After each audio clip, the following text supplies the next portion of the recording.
Hi hello सर्वांना नमस्कार. रेश्मी नाते मराठी चॅनलमध्ये तुमचे सर्वांचे स्वागत आहे. दीपाली आणि निलेश भाग 2. दीपाली, अगं ऐक ना, आपण नको जाऊया आतमध्ये, बोलली. त्या दोघी त्या क्लबच्या तिथे पोहोचल्या होत्या, पण तिकडचं वातावरण काही रुजत नव्हतं. खूपच बोल्ड वातावरण वाटत होतं ते वातावरण. शॉर्ट ड्रेस घातलेल्या मुली, झिरमिरत कपडे, तोंडावर तो भडक मेकअप, काही मुली तर चक्क सिगरेट ओढत होत्या तिथे. मुलं ही विचित्र कपडे घातलेली होती. काही मुलं मुली बिनधास्त एकमेकांशी क्लोज बोलत होते. हो, तू बरोबर बोलते. नको आपण पुढे जायला. चल परत जाऊया. दीपालीलाही ते वातावरण काय जास्त रुजत नव्हतं. दीपालीनी दोघी निघणारच की तिच्या मैत्रिणीने मागून तिला आवाज दिला. हे दीपाली, इकडे आहे पार्टी. तिकडे कुठे चालली? तिची कॉलेजमधली नुकतीच झालेली मैत्रीण राणी बोलली. अगं ते राणी म्हणजे इथे कोणी दिसत नव्हतं ना ओळखीचं. मग आम्हाला वाटलं की आम्ही चुकून दुसऱ्या पार्टीला आलो की काय. काही हरकत नाही. चला सगळे आत जाऊया. राणी त्या दोघींचा हात पकडून आत घेऊन आली. आतमध्ये सगळीकडे लाऊड म्युझिक आवाज होता. बार काउंटरवर सर्व मुली ड्रिंक करत बसलेल्या होत्या. प्रियाचा बर्थडे होता. ती डान्स फ्लोअरवर नाचत होती. दीपालीने विचार केला की आपण लगेच प्रियाला हॅपी बर्थडे बोलू आणि तिथून निघून जाऊ. तिने आणि एकमेकींचा हात घट्ट पकडला होता, पण तिला प्रियापर्यंत पोहोचताच येत नव्हतं. म्हणून शेवटी वैतागून तिने राणीलाच बोलली की तू प्रियाला माझ्याकडून हॅपी बर्थडे बोल. मला इथे काही छान वाटत नाही आहे, तर आम्ही निघालो आता. दीपालीने त्यातलं प्रियासाठी आणलेलं बर्थडे गिफ्ट राणीकडे दिलं. नाही तू थांब, ती येईलच इकडे. एवढ्यात लगेच कुठे जाते? जस्ट एन्जॉय यार. आणि तुला बघायचं होतं ना की कसं असतं म्हणूनच तर आली होतीस ना तू. थांब थोडा वेळ, मी बोलवते तिला इकडे.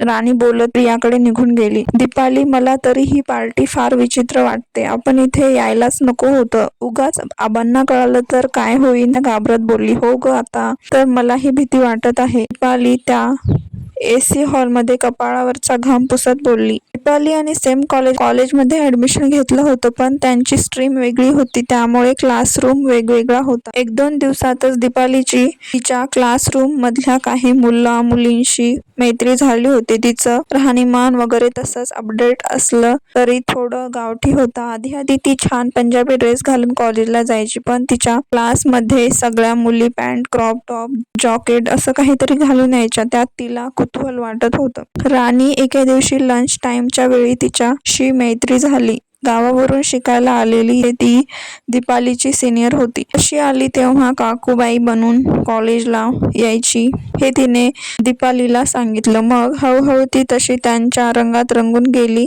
हेही सांगितलं. राणीचा एक ग्रुप होता. त्या ग्रुपमध्ये सगळे हायफाय मुली होते. राणीने दीपालीला आपल्या ग्रुपशी ओळख करून दिली.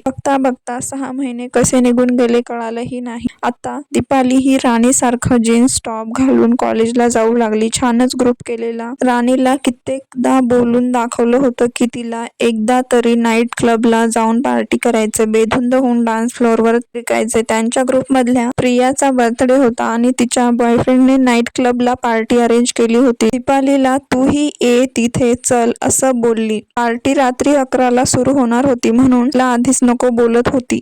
पण दीपालीला अशा पार्टीचं खूप कुतूहल होतं, म्हणून तिने जबरदस्ती सोबत तिकडे आणलं होतं. पण संध्याचा नाचा पाडा चालूच होता. त्या दोघी तिथेच उभ्या होत्या. राणी पुन्हा नाचत तिकडे आली. हे काय, तुम्ही अशाच उभ्या आहात का? तिथे वेटरला त्यांच्यासाठी ड्रिंक आणायला इशारा केला. आम्ही असं ड्रिंक वगैरे घेत नाही, बोलली. चिल बेब, हे काही हार्ड ड्रिंक नाही आहे, मॉकटेल आहे, यात अल्कोहोल नाही आहे. हे असं म्हणत तिने दोघींच्या हातात ते ड्रिंक दिलं. तसंही त्यांचा गळा सुकलेला, म्हणून जास्त विचार न करता त्यांनी ते ड्रिंक प्यायलं. राणीने त्यांना सोबत डान्स फ्लोअरवर खेचलं. कसं तरी होत होतं, म्हणून ती जाऊन बसली. दीपाली मस्त त्या म्युझिकवर घुमू लागली. तिचा तो आकर्षक बांधा, ते मोकळे केस, धुंद होऊन नाचणं सगळ्यांचं लक्ष वेधून घेत होतं.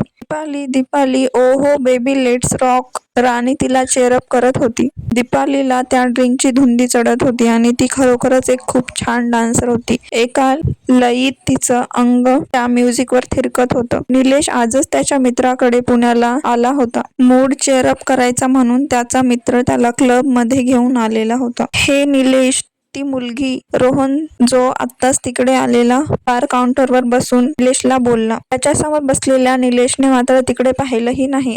आय एम नॉट इंटरेस्टेड बडी. विस्कीचा एक सिप ढकलत तो बोलला. बिचारा घरच्यांच्या किटकिटीला वैतागून तो इथे निघून आलेला. स्वातंत्र्य फक्त नावाला होतं. त्यांच्या घरात स्वतःच्या आयुष्याचा निर्णयही त्याला घ्यायचा हक्क नव्हता. त्याच्या बाबासाठी फक्त तो हे सगळं सहन करत होता. तो तर त्याच्या बाबाला बोललाही होता की तुम्ही, मी आणि आरवी निलेशची लहान बहीण सगळे इथून निघून जाऊ बाहेर. पण त्याच्या वडिलांना त्यांच्या फॅमिली सोबतच राहायचं होतं. अरे यार, किती बोरिंग झालास तू. ते सोड, मी जरा जाऊन बघतो हे स्कोप आहे का. रोहन डान्स फ्लोअर कडे जाऊ लागला. तू नाही सुधारणार यार, निलेश तिरके बसून हसत बोलला.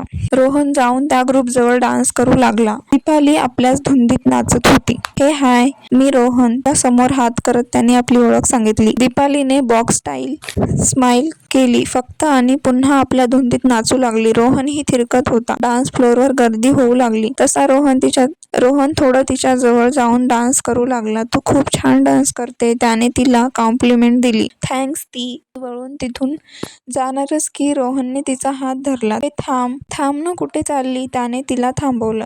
हात सोड माझा. तिला अजिबात आवडलं नव्हतं त्याने असं हात धरलेलं. तरीही रोहन तिचा हात सोडायला तयार नाही. त्यालाही डोक्यात नशा चढली होती. त्याने तिला तसंच अजून जवळ खेचला आणि दुसऱ्या क्षणी त्याच्या गालावर तिची थापड पडली. How you dare to touch me. हात कसा लावलास मला. ती जोरजोरात त्याच्यावर ओरडली. साईडला करून बाहेर निघून गेली. सगळा मूड खराब झालेला तिचा. मी तर आधीच बोललेली नको येऊ इथे, पण तू माझं ऐकलंच नाही. तिचं डोकं पकडून गोड बोलत दीपालीने कॅब बुक केली.